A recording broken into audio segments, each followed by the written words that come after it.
Telangana hotels association సమావేశం నిర్వహించారు. రాష్ట్ర వ్యాప్తంగా బంద్ నిర్వహించే యోచనలో తెలంగాణ హోటల్స్ ఉన్నట్లుగా తెలుస్తుంది. కమర్షియల్ గ్యాస్ నిలిపివేయడంతో నిర్ణయం తీసుకోనున్నారు తెలంగాణ హోటల్స్ అసోసియేషన్.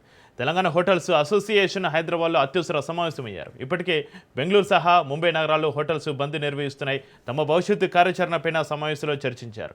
ఈ సమావేశం ద్వారా తమ సమస్యను కేంద్ర రాష్ట్ర ప్రభుత్వాలకు తెలియజేయనున్నారు.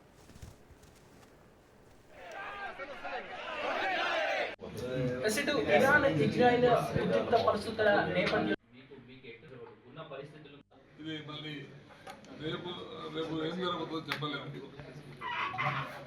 వాళ్ళు మాత్రం ఇక సాగు లేదు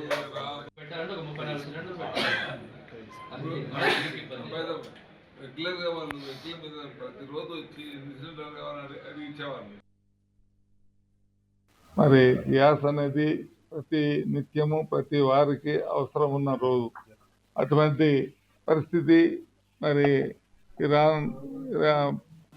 ఇజ్రాయెల్ వాళ్ళ వల్ల వచ్చిన సంక్షోభం మరి మన దేశం మీద ఏర్పడుతుంది. అన్నిటికంటే ముఖ్యంగా ఈ హోటల్ పరిశ్రమకు చాలా లోటు అయిన పరిస్థితి. గ్యాస్ లేకపోతే హోటల్ పరిశ్రమ అనేది లేదు. గ్యాస్ అనేది ఒక శ్వాస లాంటి ఆక్సిజన్. అటువంటి ఆక్సిజన్ ఎలా అయితే ఆగిపోతుందో ఈ హోటల్ పరిశ్రమ కూడా అలా ఆగిపోయే పరిస్థితి ఉన్నది. మరి ఎంతోమంది లక్షల